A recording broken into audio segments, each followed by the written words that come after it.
ยุแห่งประเทศไทยให้ความรู้คู่ความสุข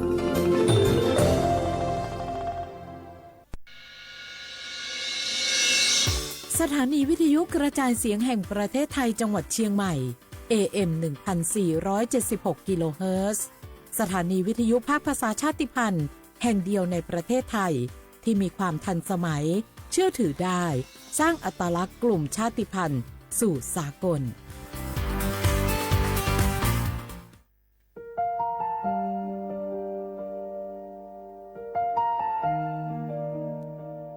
ขอน้อมเกล้าถวายอาลัยสมเด็จพระพันปีหลวงพระแม่แห่งแผ่นดินผู้ทรงเมตตาเหนือเกล้าขอพระองค์เสด็จสู่สวรรคาลัยข้าพระพุทธเจ้าข้าราชการและเจ้าหน้าที่สถานีวิทยุกระจายเสียงแห่งประเทศไทยจังหวัดเชียงใหม่กรมประชาสัมพันธ์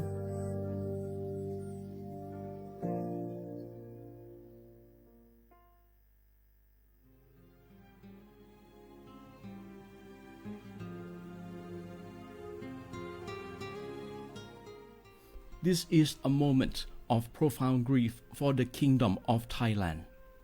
We, the collective voices of Radio Thailand Chiang Mai, join the Thai nation in mourning the passing of our beloved Queen Martha, Her Majesty Queen Sirikit. Her life was a testament to the unwavering service, grace, and deep love for the Thai people. Our humble condolences and thoughts are with His Majesty the King, the royal family, and all the Thai people during this deeply sorrowful time. We will remember her forever.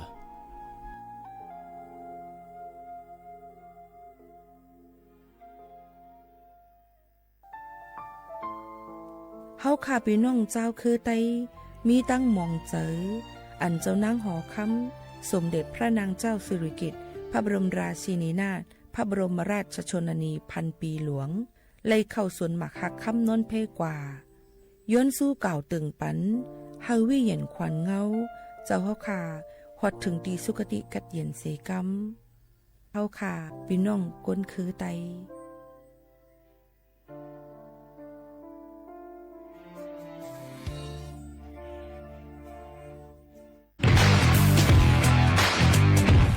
รัฐบาลไทยประกาศสงครามสแกรมเมอร์รัฐบาลจึงได้ประกาศสงครามกับสแกมเมอร์ในฐานะที่สแกมเมอร์เป็นวาระแห่งชาติและในวันนี้ผมก็ได้ใช้โอกาสนี้มารายงานความคืบหน้าและเน้นย้ำถึงสิ่งที่เราต้องร่วมกันทำต่อไปรัฐบาลได้จัดตั้งคณะกรรมการอำนวยการป้องกันและปราบปรามอาชญากรรมทางเทคโนโลยีขึ้นมาโดยมีผมเป็นประธานด้วยตนเองเพื่อให้ทุกหน่วยงานทำงานไปในทิศทางเดียวกันเราได้มีการลงนามบันทึกความเข้าใจระหว่าง 15 หน่วยงานหลักทั้งภาครัฐและภาคเอกชนตลอดจนสถาบันการเงินเพื่ออุดช่องโหว่ทางการเงินและตัดเส้นทางเงินของกระบวนการอาชญากรรมเหล่านี้สิ้นซากพบเห็นพฤติกรรมเข้าข่ายเป็นมิจฉาชีพแจ้งสายด่วน AOC 1441หรือ www.thaipoliceonline.com รวมพลังคนไทยต้านภัยสแกรมเมอร์นายอนุทินชาญวีรกูลนายกรัฐมนตรี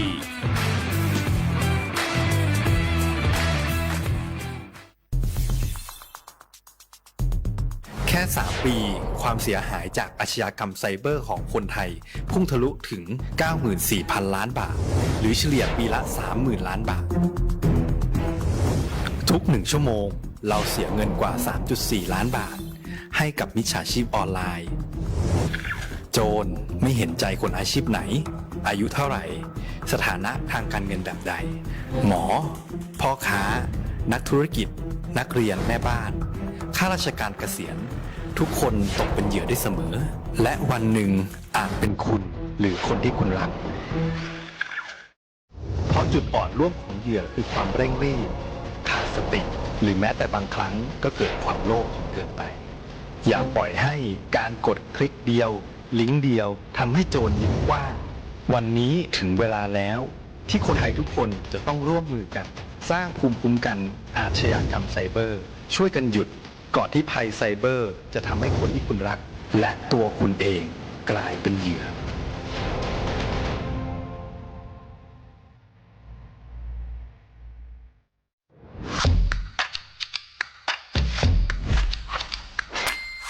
กลับมาแล้ววันนี้กับโครงการคนละครึ่ง plus รัฐออกครึ่งประชาชนออกครึ่งช่วยเศรษฐกิจไทยหมุนเวียนเติบโตถ้าเราช่วยกัน plus ต่อยอดให้เศรษฐกิจไทยเติบโตอย่างยั่งยืนด้วย5 plus plus ที่ 1 เพิ่มช่วงอายุผู้เข้าร่วมโครงการจาก 18 ปีเป็น16 ปี plus ที่ 2 เพิ่มวงเงินใช้จ่ายจาก150 บาทเป็น200 บาทเพิ่มพลังซื้อของประชาชนเพื่อกระตุ้นการหมุนเวียนในระบบเศรษฐกิจฐานรากลดภาระค่าครองชีพ plus ที่ 3 เพิ่มสิทธิพิเศษด้วยการดูแลผู้ที่อยู่ในระบบภาษีให้ได้รับสิทธิพิเศษมากขึ้นเพื่อสร้างแรงจูงใจให้ทุกคนร่วมอยู่ในระบบอย่างโปร่งใส plus ที่ 4 เพิ่มโอกาสให้นิติบุคคลขนาดเล็กเข้าร่วมได้ให้ธุรกิจเติบโตเป็นกำลังสำคัญของเศรษฐกิจไทย plus ที่ 5 เพิ่มทักษะใหม่เพื่อพัฒนาให้ร้านค้านำความรู้ใหม่ๆมาช่วยเพิ่มยอดขายลดต้นทุนเรียนรู้เติบโตและปรับตัวไปกับเทคโนโลยีใหม่เพื่อสร้างเศรษฐกิจที่แข็งแกร่งจากคนละครึ่งสู่คนละครึ่ง plus ไม่ว่าจะสั่งข้าวคนละจานชาเขียวคนละแก้วขนมเค้กคนละชิ้นหรือหลายๆชิ้นก็ใช้ส่วนลดได้ทันทีสูงสุดวันละ200 บาทแถมใช้กับฟู้ดเดลิเวอรี่ก็ยังได้สำหรับประชาชนไทยอายุ16 ปีเป็นต้นไปสมัครรับสิทธิ์ผ่านแอปพลิเคชันเป๋าตังวันที่ 20-26 ตุลาคม 2568 สำหรับร้านค้าที่สนใจร่วมโครงการสมัครได้ผ่านแอปถุงเงินวันที่ 15 ตุลาคมถึง 19 ธันวาคม 2568 แล้วเตรียมพร้อมรับลูกค้าจากทั่วประเทศเพราะนี่คือโครงการที่คนไทยทุกคนช่วยกัน plus เพื่อให้เศรษฐกิจไทยโตไปพร้อมกันโครงการคนละครึ่ง plus ดำเนินการภายใต้เป้าหมายที่ชัดเจนของรัฐบาลในความต้องการกระตุ้นเศรษฐกิจลดภาระค่าครองชีพให้ประชาชนและยกระดับศักยภาพผู้ประกอบการไทยให้พร้อมในยุคดิจิทัลโดยยังคงยึดหลักความโปร่งใสตรวจสอบได้และป้องกันการใช้สิทธิ์ที่ผิดวัตถุประสงค์คนละครึ่ง plus เพิ่มพลังเศรษฐกิจไทยพร้อมโตไปด้วยกัน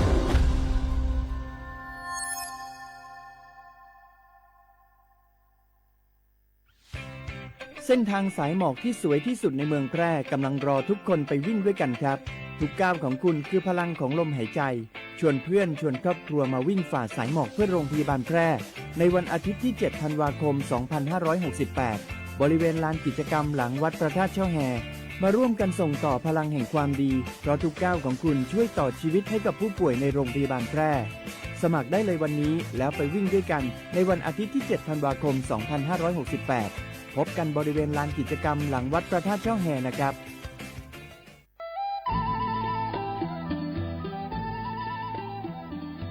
จังหวัดลำพูนโดยสำนักงานวัฒนธรรมจังหวัดลำพูนขอเชิญชวนทุกท่านร่วมย้อนวันวานสัมผัสมนต์เสน่ห์ตลาดวัฒนธรรมถนนสายวัฒนธรรมย่านเมืองเก่าข่วงพันปีถนนรถแก้วชวนมาชมชิมช็อปกับสินค้าพื้นเมืองของกิ่งบ้านเฮามากกว่า100ร้านค้าพร้อมชมการแสดงศิลปะวัฒนธรรมล้านนาและกิจกรรมดีๆจากชุมชนท้องถิ่นทุกวันเสาร์และอาทิตย์ตั้งแต่วันที่25ตุลาคม2568ถึง4มกราคม2569ระหว่างเวลา 14 นาฬิกาถึง 21 นาฬิกาณตลาดวัฒนธรรมถนนสายวัฒนธรรมย่านเมืองเก่าข่วงพันปีถนนรถแก้วอำเภอเมืองลำพูนจังหวัดลำพูนร่วมแต่งผ้าเมืองใส่เสื้อผ้าเมืองเดินย้อนวานๆเก็บภาพความประทับใจในย่านเมืองเก่าแล้วคุณจะหลงรักเสน่ห์เมืองลำพูน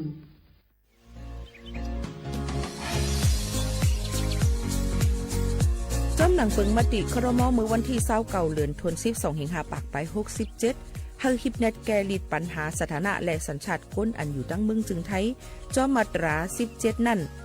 ตอนตาพี่น้องเฮาเขาอันเข้ามาอยู่ตั้งเมืองไทยหึงนั้นและมีไว้เข้าจอมเปิงเฮากว่ายืนย้อนสถานะต่างดาวเขาเมืองถูกแม่นจอมเปิงไล่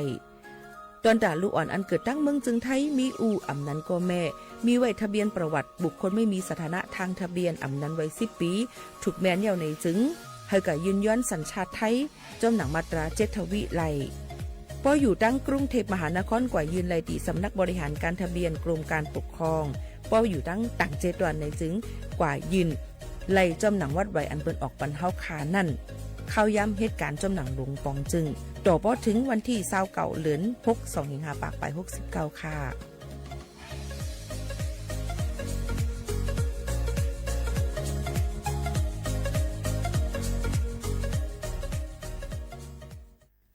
พี่น้องเขาสนใจใครปืนเผาผ่านตั้งห้องปล่อยเสียงสวทเก้งใหม่ปั่นตั้งหู้ห่มปาดังมีดังซื้อถ่อมแจ้งแล้งหลีกว่าไก่ในปืนตีเจดอนเก้งใหม่กับสืบมาเลยดีสวทเก้งใหม่หมายฝน053-276-068และ0922468579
ปิดทรงตั้งเซ็งค่ะเปิดทรงพี่น้องพุงดินถ่อมเสียงใต้เขากูก็กูก้นเนี่ยค่ะครบทบจำกันในตอนการเขาค่ะที่ในอยู่เป็นอุ้ยก็ไอเซปอแม่พี่น้องเขาเนี่ยค่ะให้มีตั้งขึ้นใหญ่เตื้อต้อนกันกูก็กูก้นตั้งหมดตั้งเซ็งเนี่ยส่งถึงปอแม่ปีน้องเขาอยู่ค่ะตอนด่าในวันเมื่อในถึงมาเนวันพุธที่3เหลือนทน12 2เหงปลาย25ปีใต้2เหง1ปากปลาย19ปีใต้2เหง1ปากปลาย20ปีก็จ่า1เหง3ปากปลาย87คู่ในค่ะถึงมาเหลือนเจ๋งเหม่อ13คำในวันเมื่อในอยู่จอมเขาผู้ปืนเผาและผู้จัดรายการยิ่งโมขาวนุ่นสุภาวันเชื้อสารวินเป็นอุ้ยก้ออุ้ยแซปอแม่ปีน้องเขาในตอนการเฮาคาตีในเข้ายามตั้งเมืองไทยค่ะเนาะ10 โมงถึง 11 โมงพี่น้องเขาหับถอมอยู่ตีเลยตั้งแล้วอุบโอตรงตักจอมกันไล่ห่มจมหับตอนกูก็กูก้นตั้งหมดตั้งเสียงอยู่ว่าจึงหนังไหนค่ะตอนต่างในตอนการเฮาคาในวันเมื่อในนั่นได้เอาข่าวเงาหลายรองหลายอันฝากตอนยืนจู้ถึงปอแม่ปีน้องเขาให้เลยยินถ่อมจอมกันอยู่ในค่ะข้าเจอเอามาฝากตอนจู้ถึงกันกูก็กูก้นจึงหนังไหนค่ะอพี่น้องเขาค่ะในวันเมื่อในนั่นในค่ะได้เป็นวันอันลำลองตอนตาดังเมืองจึงไทยเขาแทงวันหนึ่งเหมือนกันในนั่นค่ะพี่น้องเขาค่ะเป็นวันอีสังหลาในค่ะเนาะพี่น้องเขาค่ะก็ได้เป็นวันอันเป็นเปิ้นห้องว่าวันกลตุคิดานะคะจึงมึงนะคะเอาพี่น้องเขาค่ะปัดปืนนั่นค่ะนะเนาะปอแม่ปีน้องเขาค่ะในก็เอามาฝากตวนตัวถึงปอแม่ปีน้องเขาในนั่นค่ะให้ปนป้อฮู้หันถึงว่าในนั่นค่ะเกี่ยวกับในรองสหประชาชาติยวนเขานั่นเลยปืนเผาไว้เมื่อวันที่3พอถึงมาในวันที่3เดือน12 เดือนกูปีนั่นในซึ่งได้เป็นวันอันก้นตุคิดาจึงมึงลุมฟ้าในนั่นค่ะเอาพี่น้องเขาค่ะเดี๋ยวก็ผิดหมอกให้ปอแม่พี่น้องเขาเนี่ยค่ะให้ไว้กาขันตอนตาก้นอันเป็นอยู่ย้ำพองตะเหลวเอามาติเต็มทวนนะเอามาติเป็นตุคิตากว่าก็เย้าเนี่ยให้วนหันถึงกาขันเขาเนี่ยค่ะเย้าก็เฮามีลองเพ่งปิ้งกันในนั่นค่ะพี่น้องเขาค่ะยันเปิ้นนั้นแล้วลองตึงเจอในก่อนในปี2-5ปากปลาย68ในมันก็เปิ้นก็เพิ่มเติมปันนะคะในตรงวงกลและรูล้อมด้วยถึงดอนดาก้นอันเป็นตุคิตาหนังหือบ่ได้สืบกว่าตั้งนาเลยคืบหน้านะคะเย้าก็ในตรงวงกลปียาวข้าวหึงกว่าในนั่นค่ะพี่น้องเขาอันนี้ก็เอามาฝากตวนจูถึงปอแม่ปีน้องเขาให้ลิงินถ่อมจำกันไหนค่ะก็เอามาฝากตอนตัวถึงกันจังหนังในค่ะเนาะนี่ก็เป็นวันอันลำลองเที่ยงวันหนึ่งตอนตาในวันเมื่อในจังหนังในค่ะออกพี่น้องเขาค่ะกำในป้อเฮาค่ะเตมาด้วยในนั่นค่ะเกี่ยวกับไปลองฟิงฟ้าราศีตั้งปอดของจึงไทยนั่นในจึงนั่นก็เตมีในหากัดมานำเตอหรือเสเก่าเที่ยงในค่ะกลางในเจ้าก็เตย้อนลงมา 1-2 องศาดีกรีนั่นขนาดเนาะพออยู่ที่สันลอยสูงนั่นในก็เตกัดเตอเฮียงเหมือนเก่าในนั้นค่ะบางทีก็เตกัดน้ำเดี๋ยวก็เตมีลมท้องพัดเป่ามาเดี๋ยวจังตุ้มเตอเฮ็ดเธอป้ายอยู่ลีเฮาขานั่นมีเฮียงกำขามลีแลจังเฮ็ดเธอเป็นวัดอยู่ลีกินวานกันไล่อันนี้ก็เป็นข่าวเงาเทียง1อันดีมาฝากฟังเลยให้พี่น้องเขานั่นรูล้อมได้ถึงป้ายอยู่ลีพี่น้องเขาจึงหนังในค่ะเอาพี่น้องเขาค่ะยกก็บางองค์ตียังติมีฝนตกลงมาอยู่ในค่ะนะในก็ฝากฟังไว้ปันกูก้นจึงหนังในค่ะอยู่ดีแล้วตั้งเลยสิมาก็ฝากฟังไว้ปอแม่ปีน้องเขาจึงหนังในเย้าเกี่ยวกับไปลองฟิงฟ้าราศีว่าจึงหนังในค่ะพี่น้องเขาค่ะข่าวเงาเทียง1อันค่ะภายตั้งเจดอนเก้งใหม่นั่นในเขาก็ได้เป็นเลยเป็นเจ้าภาพนะคะเนาะก้นอันที่เข้ามาเป็นกลุ่มซีนะคะก็ได้มีอยู่3จุ่มจอมกันมาได้เป็นจุ่มอินโดนีเซียจุ่มเมืองโฮมจุ่มเมียนมาจุ่มฟิลิปปินส์นะคะก็ได้มาปิดหมักหนังม้วนนะคะตั้งจะดอนเก้งใหม่นะคะกลุ่มซีนะคะลงเซ็นสมัยเข้ากับด้วยฟรีอะไรเหมือนกันในนั้นค่ะพี่น้องเขาสนใจก็ผ่านออนไลน์นะคะเตเอามือว่านั่นเป็นวันที่1เย้าในนั่นค่ะพี่น้องเขายันเปิ้นนั่นแหละเปิ้นก็เตรียมมาเจอสนามกีฬาเนี่ยค่ะเส้นตั้งสมโพธิสนามกีฬาดังคันคลองเนี่ยค่ะ700ปีนะคะอึ่งดอนแก้วแม่ริมจะดอนเก้งใหม่เป็นที่เคแข่งดัง3จุ่มเนี่ยค่ะพี่น้องเขาค่ะจะมีวันเคแข่งวันที่5ค่ะเนาะวันที่5นั่นเนี่ยค่ะพี่น้องเขาค่ะ เดือน12ในนะคะ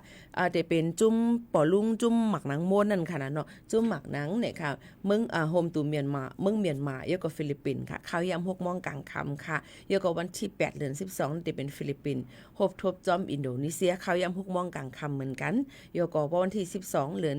12นั่นในซึ่งจะเป็นอินโดนีเซียทบจอมเมียนมาเนี่ยค่ะตั้ง3จุ้มในเนี่ยค่ะเนาะลองการเข่งเนี่ยค่ะในสายก็จะมีอยู่3สายจอมกันนั่นค่ะนะเนาะพี่น้องเขาค่ะลองตั้งเสื้อในก็ภายตั้งเรียนอินแห้งตั้งเมืองจึงไทยเขาก็เปิดเฮอพี่น้องเขาเนี่ยค่ะจ้องตูเนี่ยค่ะจ้องตูกับเข้าด้วยออนไลน์ไรในนั่นค่ะพี่น้องเขาก็กว่าเลือกตีนนางไรจ้อมหนังกลางใจเขาค่ะใครไรใครเป็นก็ย้อนผินบอกว่าแม่พี่น้องเขาเนี่ยค่ะลูกๆหลานๆอ่อนอันนั้นก็อ่อนกันกับเขายักยิ้มตุ้ยในนั่นค่ะเนาะเจ้าหนังในค่ะในโปรแกรมที่การเข่งซีเกม3โปรแกรมที่33ในนั่นค่ะนี่ก็เอามาฝากตอนจุดถึงพ่อแม่พี่น้องเขาเจ้าหนังในค่ะนี่ก็เป็นลองการตรงหนึ่งลองการเรียนเฮียงเลยค่ะตั้งบางต่างจึงมึงในการเข่งซีเกมโปรแกรมที่33ในนั่นค่ะตั้งใจตอนเก่งใหม่ก็เป็นเจ้าภาพองตีภายดีเรียนเฮียงปิดมังหนังนั่นค่ะเนาะตั้งสนามกีฬา700 ปีในค่ะฝากวันพี่น้องเขาให้เลยครับผู้จำกันเจ้าหนังในค่ะเดี๋ยวก็กำในเขาขามาตัวแทงในค่ะเกี่ยวกับโดยลองภายดังจุ่มพองต่างเตียนดังเมืองจึงไทยเขานั่นในก็ปืนก็หันถึงเกี่ยวกับโดยลองภายประกันสังคมในค่ะพี่น้องเขาภายประกันสังคมนั่นในค่ะนะปืนก็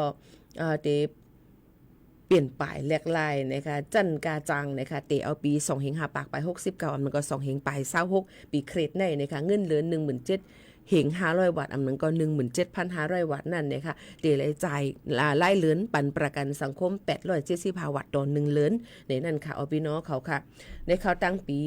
69ถึง71ในเนี่ยค่ะมันก็ได้จางจึงนั้นนะคะเนาะยก็พอปี2 5 ปากไป72ถึง74ก็จะเป็น 20,000 วัตต์นะคะยก็ 23,000กว่าจอมหนังคักตอนในข้าวย่ำอันเหตุการณ์จึงไหนนั่นค่ะพี่น้องเขาอันนี้ก็เอามาฝากตอนทุกถึงกันจึงหือก็ลีค่ะตอนตาป้อแม่พี่น้องเขาอันเป็นนายจ้างยินไม่ปันพี่น้องเขาเป็นวัดไว้ประกันสังคมเจ็มเจ้านั่นพี่น้องเขาก็หลูไล่ไปถ่อมนะคะโยก็คึงบอกให้สั่งก็ให้มันบ่ถูกแม่นในค่ะออกพี่น้องเขาค่ะยุ่มลิกินว่าในข้าวตั้ง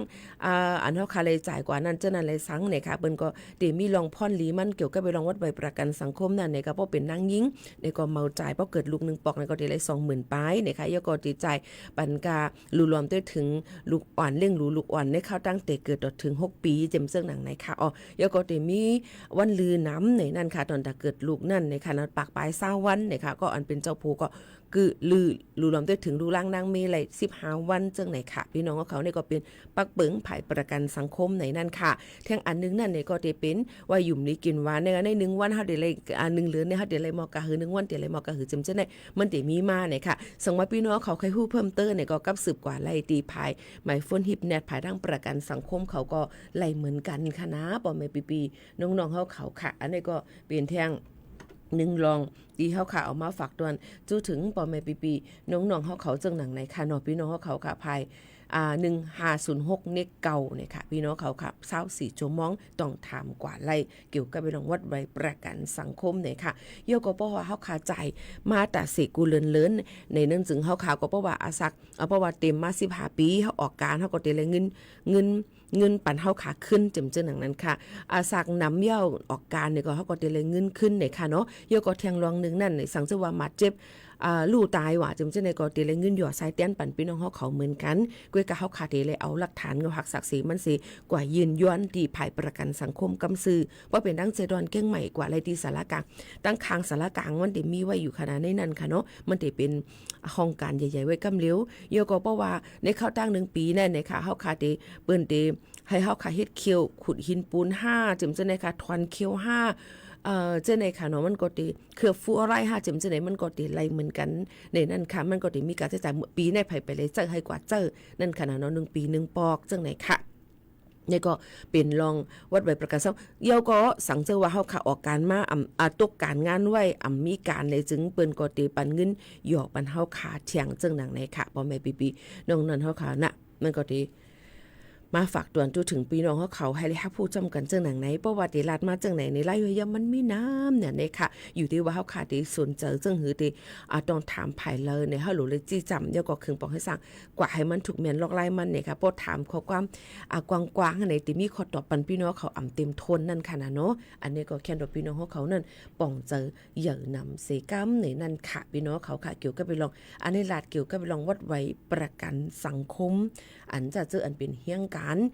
การม่วงห่มตุ่มอำว่าเฮี้ยงการไทยอำว่าอันที่เปิ้นเหตุการณ์ตั้งเมืองจึงไทยนั่นเนี่ยเปิ้นตื้นมังกอมณีมังบริษัทเปิ้นมีไว้วัดไว้ประกันสังคมเปิ้นที่ให้เขาค่ะยินยอมเฮ็ดกว่าจังหนังไหนค่ะพี่น้องเขาค่ะยินจมขอบใจอย่านำค่ะเกี่ยวกับไปลองในสิเขาค่ะมาถ่อมจำกันในนั่นค่ะเนาะก็ไม่เพราะว่าพี่น้องเขาถามเกี่ยวกับไปลองวัดไว้เฮี้ยงการอันเป็นไว้เฮี้ยงการย่านเมืองมาเหตุการณ์เอามาเด็กเป็นก้นเมืองโฮมตุ่มเมียนมาเมืองลาวเมืองกัมพูชาเมืองเวียดนามเจมจะในมาเหตุการณ์ดังเมืองจึงไทยนั่นในจึงถามว่าวัดใหม่ในกาขันตินำเตอร์ขึ้นมาหาติถูกขึ้นมาหาในที่ถูกลงมาหาในอันในพี่น้องเขา1พี่น้องเขาเฮ็ดจอมเผอกว่ายินยอนเฮ็ดก็เหลว52นายจางตองลงปันหมายเก่ามันเหตุตอนตัดได้ลงปันให้พี่น้องเขาเลยเฮ็ดปันวัดไว้เตรียมทวนหือเจ็มจังหนังไหนค่ะในจังเฮ็ดทั้งกล้วย5ในจังกว่าจังกอมณีเปิ้นเฮ็ด5มันมีหลายรองหลายอันมันเป็นลอกไล่ย่อยย่ำเนี่ยมีข้อตอบปันพี่น้องเขาให้ไล่เต็มทนเกี่ยวกับเลยลองว่ากาขันเจอใจในเพราะว่าภายจัดหาการงานเป็นว่ากาขันมันกานายเนี่ยกำในเฮาซ้ำก็เฮ็ดทั้งกล้วยก็ไม่ลิกมันอำไปถูกเมียนแหละอีกกะเล็ดมันว่าลิกภาษาลิกมันว่าลิกไทยมันไปถูกเมียนว่านู่นนั่นมีลองข้องคำเจ็มจังในพี่น้องเขาซ้ำขึ้นที่เลยปอกมากับสืบจอมก่อมานี่อันเปิ้นฮับเฮ็ดนั่นน้องใจจังนั้นค่ะมันก็ได้มีการใช้จ่ายจอมกันนั้นอยู่ดีว่าพี่น้องเขาดีไหลเจอจึงหือในนั่นค่ะเนาะพี่น้องเขาค่ะนั่นค่ะเนาะนี่ก็บอกลาถึงกันกาปันในปี25ปากไป68กว่าในเนี่ยค่ะภายจัดหาการงานเขานั่นเปิ้นก็ลาดไว้ว่าหนังฮือบ่ได้มีลองกินจิกตอกจอกเลยกันเปิ้นก็ให้ยืนย้อนเฮ็ดภายลงเซ็นสายไม้ภายอิเล็กทรอนิกส์ในนั่นค่ะ e-work permit ในนั่นค่ะนะเนาะลงตั้งซะไหนมันก็หนังฮือบ่ได้มีลองกินจิกตอกจอกเลยกันจำจังนั้นก้วยกะมังลองมังอันมาอันนี้ย้อนน้อมค่ะเนาะมังปอกมาในเฮาเฮียงการเนาะค่ะไปมีตั้งหูเตรียมทนตอนตา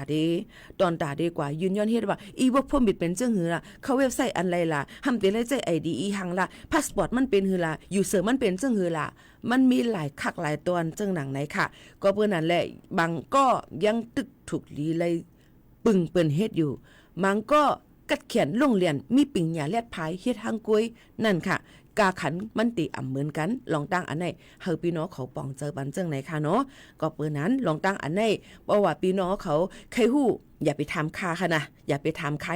กว่าต้องถามไผจัดหาการงานกำสื่ออันที่จำพี่น้องเขาอยู่นั่นอยู่หิมติงจอนเก้งใหม่อยู่ที่จอนเก้งใหม่ก็ทำที่ไผจัดหาการงาน7 วันเก้งใหม่ค่ะอยู่ที่กรุงเทพกว่าที่สำนักไผเขตมัน1 ถึง 10เดียวกับกรุงเทพมหานครหลาย7 วันมันตื่นเต้นมีไผจัดหาการงานห้องหับพี่น้องเขาเฮอเปิ้น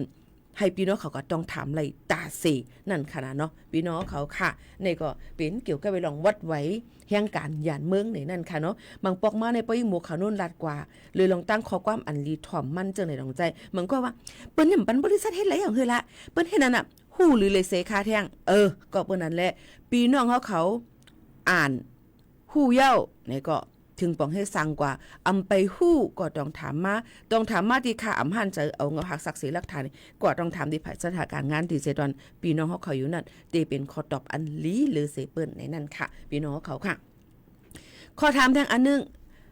ว่าถามว่าวัดเหมอเปิ้นเตเฮ็ดมื้อแล้วก้นอันตกหล่นบนห้องแห่งงานเถินแห่งการอันที่มีวัดไว้ถูแม่นเจ้าหนังปักเปิงหมายมีดังเบิงสึงไทยเปิ้นเตเฮ็ดปันมื้อแล้วค่ะเปิ้นเตเปิดวันไหลเฮ็ดจังหือล่ะอันในเปิ้นเฮ็ดปันตอนตาก้นจะเจออันมีไว้วัดไว้หมดอายุอันเก่านั่นก่อนอันเหมออันไปมีอีสังนั่นเนี่ยค่ะเปิ้นก็เตเฮ็ดปันเย้าแค่นตัวหางเฮียนตูหางเฮียนเจอหางเฮียนเงินพี่น้องเขาให้ตัวตั้นกันกูกวนเสกำในนั่นค่ะยืนไว้ตีเผอต้องถามกว่าที่นั่นในค่ะพี่น้องเขาค่ะว่าต้องถามกว่าเมื่อหนังมายืนไว้ตีปีหมู่เขานั่นจังเปิ้นไปเฮ็ดห้ามเนี่ยเปิ้นอำไปเฮ็ดค่ะตอนตาวัดใหม่ในเปิ้นเฮ็ดปันจะเจออันเก่านั่น ก็บอกว่าเปิ้นหย่อนย่านปันหากเฮ็ดวัดไว้ต่อถึงวันที่31เดือนเซมเบอร์เดือนธันวาคมในจึงหนังนั้นค่ะบ่แม่พี่ๆน้องๆเขาอันนี้ก็เอามาฝากตอนทุกถึงกันถอมด้วยลีลีคานาอันนี้หมู่ข่าวนุ่นรัดในใครฮู้แจงๆแรงๆเฮาขารู้เลยกว่าต้องถามติไผโครงการมันไผห้องการมันสังเจอว่ามีจังนั้นจังไหนต้องถามอะไรก็ได้ตอบปันพี่น้องเขาจังหนังไหนค่ะเพราะว่าพี่น้องเขาป่องเจอเนี่ยก็เนกมาปันตูเก่า3ตัวค่ะอำป่องเจอลาดอีหังก็ปีหมู่ว่านั้นเนี่ยก็เนกมา0ค่ะพี่น้องเขาย้อนเบิ่งหังหน้าย้อนบ่ว่าเนื้อตอนการเฮาค่ะที่ใน1ชั่วโมงนั้นเฮาอยู่จำกันย่ำถึง1ชั่วโมงค่ะเนาะยก็ขอถามก็เตน้ำมังปอกมังเหลืองมาขอถามตีหมู่ข่าวนู้นตอบปันนั่นเนี่ยมันจดเจ้ไรเต็มทนหันข้อความอันต้องถามมันนั่นเลยเต็มทนในนั่นค่ะแค่นพี่น้องเขานั่นป่องเจอปัญญานำเสกรรมในนั่นค่ะมีทางอันนึงต้องถามมาว่าอันยำเฮ็ดคลิปกว่านั่นเนี่ยค่ะเนาะว่าภายตั้งจอมพองหลวงตั้งเมืองจึงไทยเปิ้นหันถึงเกี่ยวกับไปลองลูกอ่อนอันมาอยู่เซาถังตั้งเมืองจึงไทยเนี่ยค่ะเอามาเจอคือสังกะเหย้าเนี่ยค่ะเนาะเปิ้นก็เปิดปันตื้อตังให้เลยเขาเห็นเนี่ยค่ะอันจะเจออันเป็นลูกอ่อนมีวัดไว้อีสังจะเป็นลูกอ่อนเขามาตั้งเมืองจึงไทยโจข้าว5ลูกอ่อนอันที่มักตั้งใจว่าเฮ็ดลีค่าเจ็มจังได๋ลูกอ่อนในอาศักถึง15ปีค่ะเนาะพี่น้องเขาค่ะลูกอ่อนในอาถังถึง15ปีในจึงเปิดปันเฮาภายกระทรวงศึกษาธิการภายการป้ายปัญญานั่นเฮาขับเอาลูกอ่อนจังได๋เขาเฮียนในโรงเรียนไหลดังเมืองจึงไทยเนี่ยค่ะยก็ให้ห่มงำตุ้ยถึงลองป้ายอยู่ลีลองการป้ายปัญญาลองศูนย์เลยศูนย์เป็นลูกอ่อนจิมเจ้าหนังไหนซิเฮาออกปันวัดไว้อากับโตหมายเลขจี้หมายโรงเรียนนั่นนี่เฮาลูกอ่อนเขาป้อเลยมีศูนย์เลยศูนย์เป็นเพ่งเป้งเปิ้นกว่าเจ้าหนังไหนค่ะ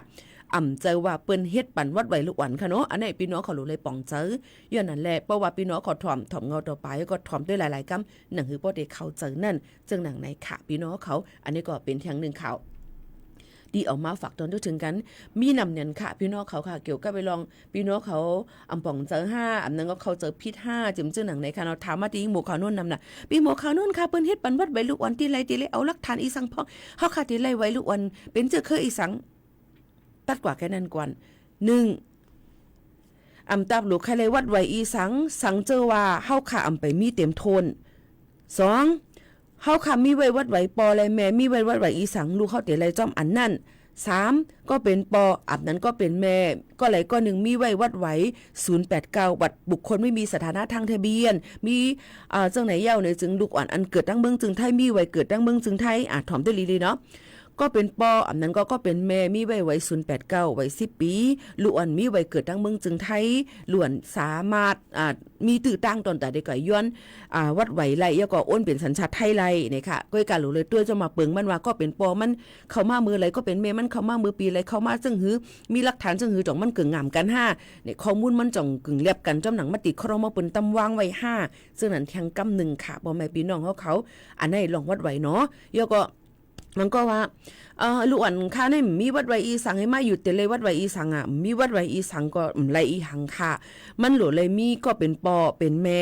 อะไรอันนึงเสียมีไว้ให้ลูกอ่อนก็ซ้ำมีไว้นะคะเพราะว่าใครไล่ลูกมาบอกว่าลูกอ่อนเฮาเกิดมึงเฮาห่อมไรเฮ็ดมืออูเมมันเฮ็ดลูกอ่อนเฮาเมื่อไว้ปันอูปันเมมึงไต5เนี่ยก็ไม่ปนมาเนี่ยก็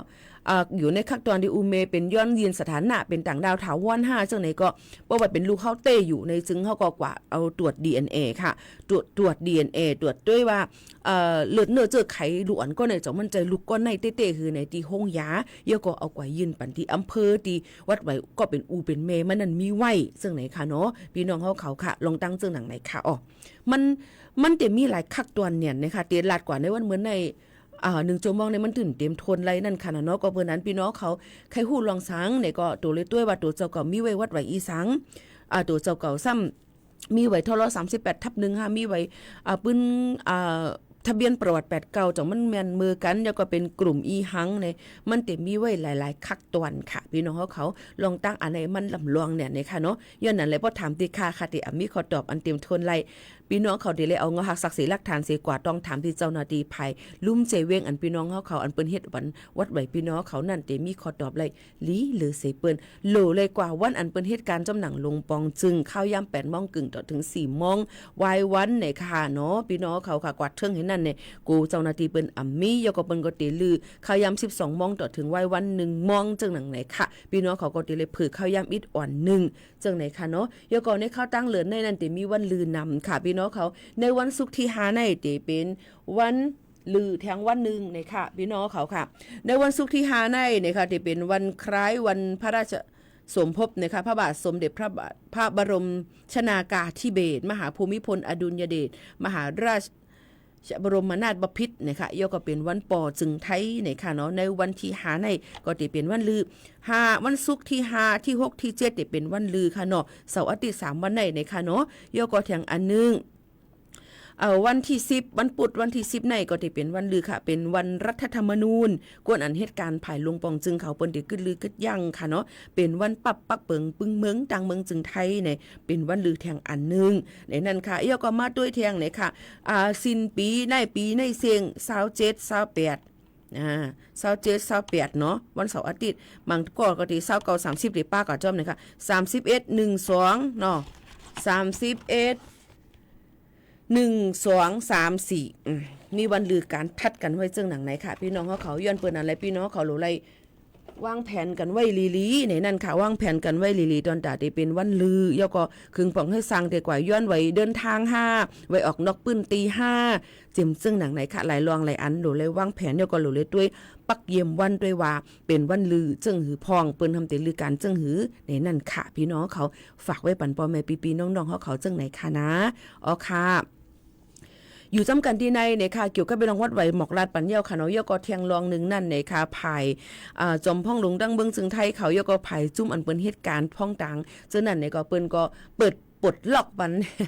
ปลดล็อกปันค่ะจนตาจนก้นจะเจออันเป็นล้านเสียงตั้งกินตั้งย่ำในคลับบาร์อันที่เป็นเสียงตั้งกินตั้งย่ำนั่นขนาดน้อยพี่น้องเขาค่ะเปิ้นก็เปิดปันค่ะให้ขายน้ำเราสุราให้นั่งกว่าเลยต่อถึง1 มอง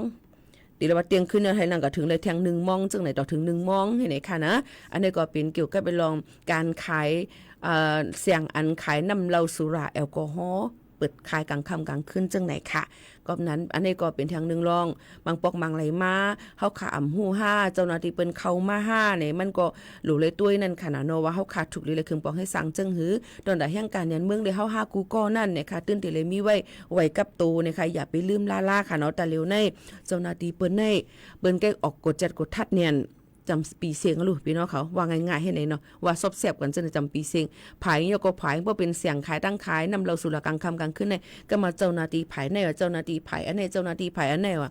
การนำเราตั้งกินตั้งยำเขาก็สำรวจเลยปันเขา1เรือนในนำมาปอก1เรือนเป็นหลายปอกจำเจ้าในก็หันถึงกลางใจเขาอยู่ค่ะนะยันเปิ้นนั่นแหละก้นจะเจออันตีกว่าแอลแหล่จ้อมเสียงตั้งกินตั้งยำเจ้าในก็หลีหลูเลยป้าไว้กับตู้ให้มันเต็มโทนนั่นค่ะนะเนาะไว้ลดก้าวค่ะเนี่ยค่ะเยี่ยวก็อันดำลองสิเปิ้นเมาอย่าไปฮอรถฮอกาเพราะว่าเปิ้นมีตั้งหลานมากกดแจดกดทัดให้เฮาคาเป่าด้วยแอลกอฮอล์มันป่นหรือสิปักเปิงเปิ้นนั่นในซึ่งเฮาคาได้ญาติตามใบเงินและเยี่ยวก็สูงสุดก็ตุกขอกอันนั้นก็ตั้ง2อันค่ะอันนี้ฝากฟังไว้ปั่นกูก้นเนี่ยค่ะนะให้แอลเลยให้มีดังซื้อเยี่ยวก็เอาวัดไว้กับตัวกว่าจอมในนั้นค่ะกว่าอะไรไปอะไรก็อย่าไปไว้เมาหมางในนั้นค่ะนี่ก็เอามาฝากตวนจูถึงปอแม่ปีน้องๆเฮาเขากูก้นจังหนังในค่ะพี่น้องเฮาหรือเจอถ่อมด้วยเพียงความหวานหูถูกเจอกันกว่าค่ะนะพี่น้องเขาค่ะเอามาฝากปันพี่น้องเขาดีในค่ะนะได้เป็นเพียงความหวานหูถูกเจออีเลว่าอันเลเนี่ยค่ะเนาะพี่น้องเขาค่ะมาถ่อมจ้ำกันค่ะนะเพียงความในก็มังปอกมังอะไรมาเพราะว่าพี่น้องเขาย้อนมานั่นนี่ค่ะก็คัดเจอเอาฝากปันอยู่ตาสีเนี่ยค่ะโยก็เพราะว่าเป็นเพียงความหล่ำเสียงไทยได้ก็ได้ย้อนกึดลือไว้ก่อนย้อนปือสั่งหลายย้อนปือว่ามันอ่ำจ้างนั่นขนาดนอพี่น้องเขาอะมันอ่ำจ้างฝากบันพี่น้องเขาให้เลยยินถ่อมนะคะย้อนบัวมันเต็มยาลองลิขสิทธิ์มันนี่ค่ะแต่เหลียวในมาถ่อมได้เพียงความดีหลู่ห้องไว้ขอบเจอถึงมือเนี่ยค่ะพี่น้องเขาค่ะขอบเจอถึงไผเกาหลีเนี่ยค่ะอันที่เฮาขาดถูกดีเลยขอบเจอถึงนั่นเนี่ยค่ะเป็นก้นก็อันที่เฮาหยุ่มย้ำนับถือว่าได้เป็นก็เป็นพ่อเป็นแม่ปู่หมอนคิงไนพี่น้องเฮาขาก็ฮักก็แป้งปีนั่นน่ะเฮาเขาดังเสียงนั่นขนาดเนาะลองดังเจอในนั้นเฮาขาดถูกดีเลยยินจมขอบใจถึงเขาเยอะก็ขอบใจถึงก้นก็อันจังเฮ็ดแล้วค่ะเจ็บเสียบมักโหจังนั่นขอบใจถึงเขาสิยุ่มอย่ามาเต็มทุบกันเที่ยงถ่อมติค่ะนะขอบใจถึงมือค่ะ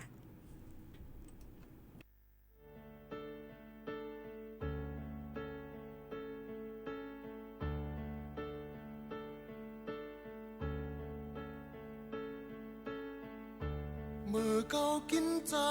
สายุอุ่น อ่อนมันตั้งอย่าเจอ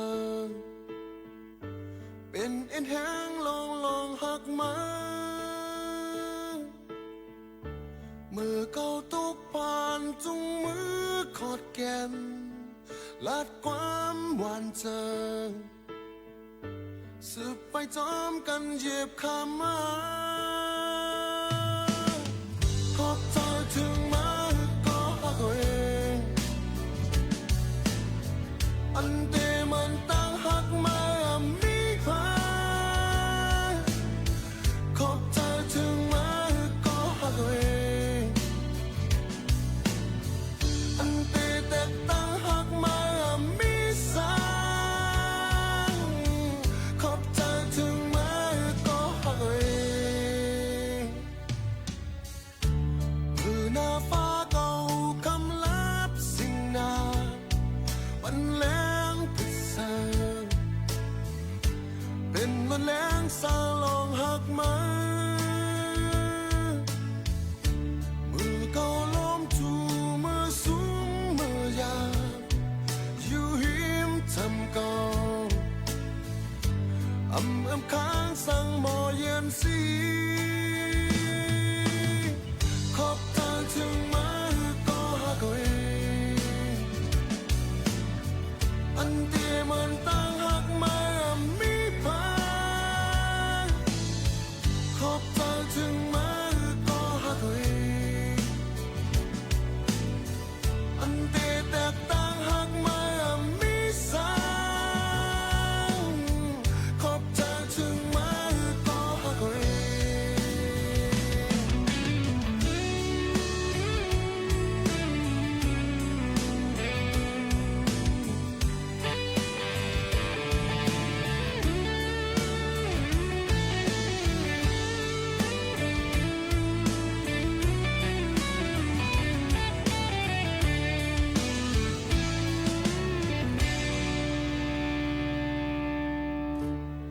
หน้าฟ้าเก่าคำลับสิ่งงามมันแรงปุดเสิร์เป็นวันแรงสาลองหักมา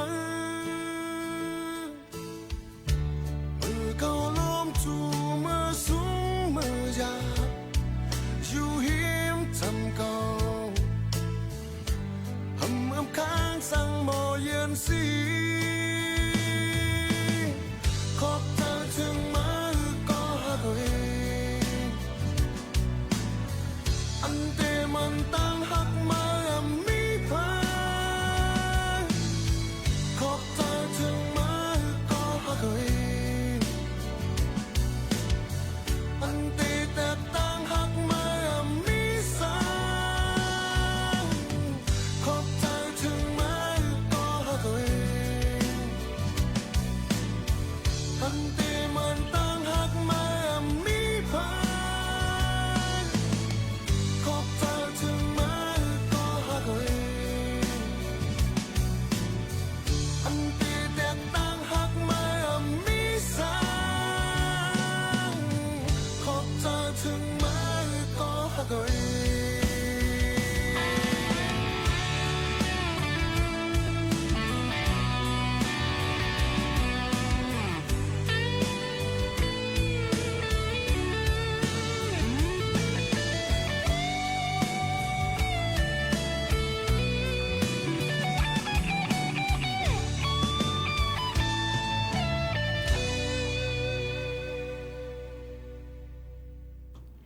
ค่ะ1เพลงความค่ะฝากตอนทุถึงกันในตอนการเฮาค่ะที่ใน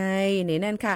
ทอมอยู่ที่ดั้งสุโขทัยทอมอยู่ที่ดั้งกรุงเทพทอมอยู่ที่ดั้งลำปูนลำปางเกียงใหม่เสนกำแพงแม่ว่างแม่ฮ่องสอนแม่สายแม่สอดเมืองตากอยู่เวียงแหงไปปันแห้งปีหมู่เขาโน้นให้อยู่ตาเสคายยินจมค่ะมังปอกมังไหลมาในพี่น้องเขามาด้วยมาในมังก็เขามาถ่อมด้วยหลายๆมันก็เปิดให้ไว้ก็เหตุการณ์กับจอมเนี่ยอำตันเลยมาตอบแต้มตอบว่าถ่อมอยู่ที่ไรตั้งไรก็ผู้จัดรายการได้รับผู้เลยว่า 1ก้น1ก้อนั่นวนว่าเป็นปากก้อเห็งก้อบ่ก้น1ปากปลายเหมือนหนังย่ำพองตะเหลียวค่ะวนเป็นแสนแนวค่ะนะย้อนเปิ้นนั่นแหละแฮงเจอพี่น้องเขาอันมีข้าวย่ำจูเก็บกำเขามาบางปอกมาเข้าให้ก็ออกกว่าเก็บกำก็ยังวนว่ามันเป็นแห้งเจอตอนแต่พูดจัดรายการในค่ะพี่น้องเขาย้อนเปิ้นนั่นแหละเขาค่ะถูกดีแลยินเมียงแห้งเจอปันกันในค่ะเอาว่าได้เป็นมือเซอร์5เอาว่าได้เป็นมือตุกเจอ5เจิมจังได๋ค่ะเขาค่ะส่งแห้งเจอปันพี่น้องเขากวนวันจังหนังในค่ะอย่าลืมข่าวว่าห้องปล่อยเสียงเฮาค่ะที่ในนั่นปืนปล่อยเสียงกวนวันข่าวยาม 10 โมงถึง 11 โมงกลางเนอกลางค่ำอยู่เป็นก็เสจอมกันจังหนังไหนกวนวันเยาค่ะปีๆน้องๆเฮาเขาเคยปอแม่ปีๆน้องๆเขานั้นฮับผู้ยก็มันก็ถามว่าเรดิโอทั้งวันเฮาเมืองเฮานั้นอำเปิดยาว5ยังตึกเปิดเหมือนเก่าค่ะ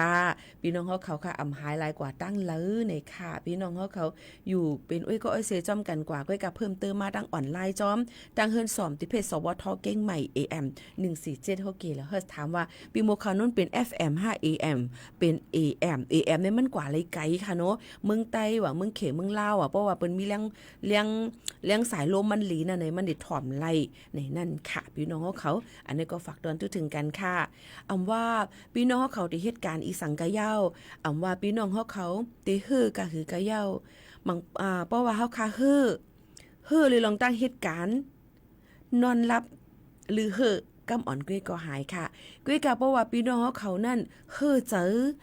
ตุกเจออยู่ในจึงมังปอกมานอนรับติหายกุ้ยกะว่าอย่าไปกลุ่มว่นลองหมายถอนสิมาเทียมเสอไปวนเฮาขาติ๊กๆมันต่างติเฮ็ดเฮาเฮียงขามตัวเฮาคา5นั้นก็เฮียงตูเฮียงเจอขานั้นมันลดย่อมกว่าหรือเลยหาเพิ่มเตื้อปันลองตัดได้มาเพิ่มเทียมปันเฮียงตูเฮียงเจอเฮาคาให้มีลองแก่นแข็งต่อสู้กว่าเฮาขามป่นไหลกูวันๆจังหนังไหนค่ะมันก็ถามว่าเหตุการณ์อยู่ตั้งวันในมือไหลในที่มักมีเหมือนเปิ้นล่ะ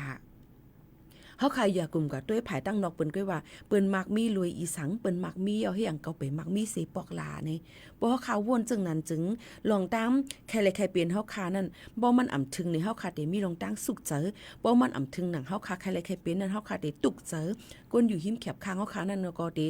อยู่หยาบจอมเฮาคาจึงหนังไหนค่ะพี่น้องเขามันก็นั่นหันก็เสมีเฮินมีเลือดมีกล้ามีหยังก็ตัวเจ้าก็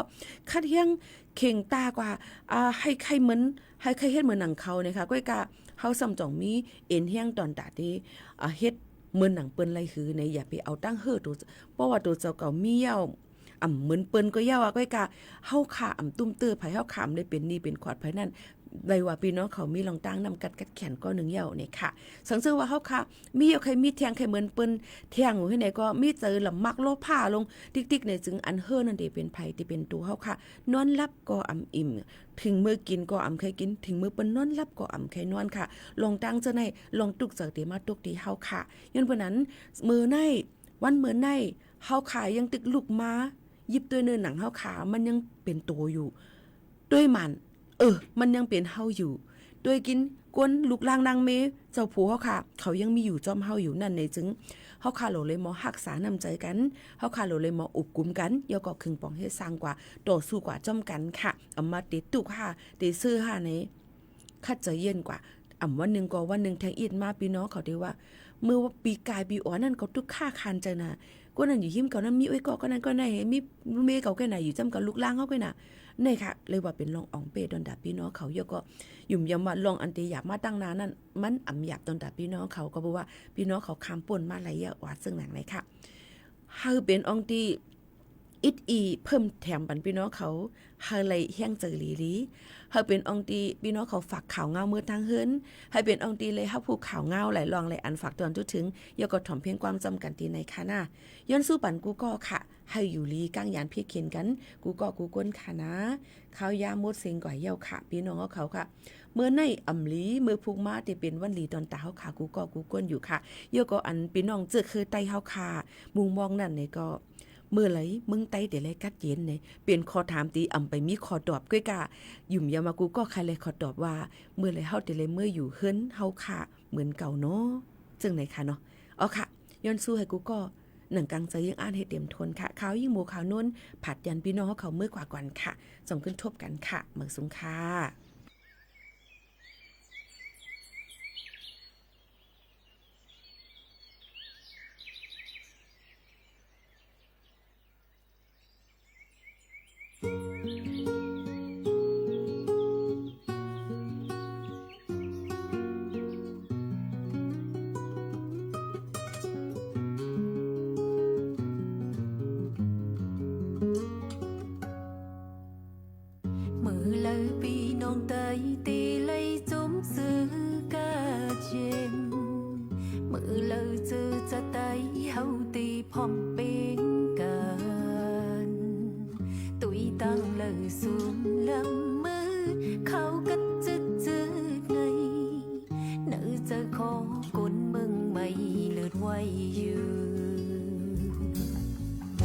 มื่อเลยก็งินปีนอกเจ้าคือตื้อกันมื่อเลยตีห่มเศร้าห่มเหมือนปีน้องอ๋อ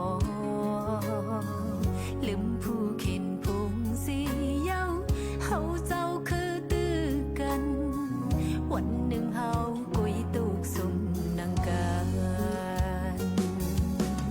ยินขอคมจอมจือปีน้องเฮาตุกน้ำตาไกลไหลคำจุ่มซึกคนเป็นส่วนไหลส่วนปินก้นวายยินไม่เจอจอมจือปีน้องมังไตตุกผ่านนั้นแก่อายามปล่อยตึกอุ่นกุมไหลอย่างไปพี่วายวันมือแล้วเมืองไตจังนิ่มเศร้าปุ่นตุกอยากผ่านยังเปิงเมืองแรงยังตื้อลาบสังแหง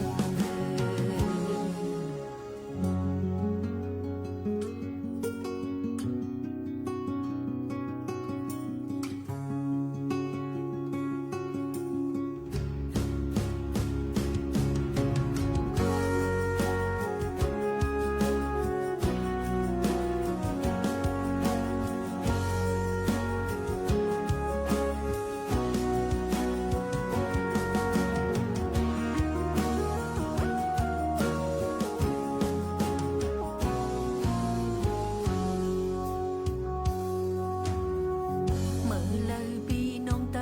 ตีเลยจุ้มซื้อกาดเย็นก็ปังตึกเล่ตื้อยนปีน้องเฮาอยู่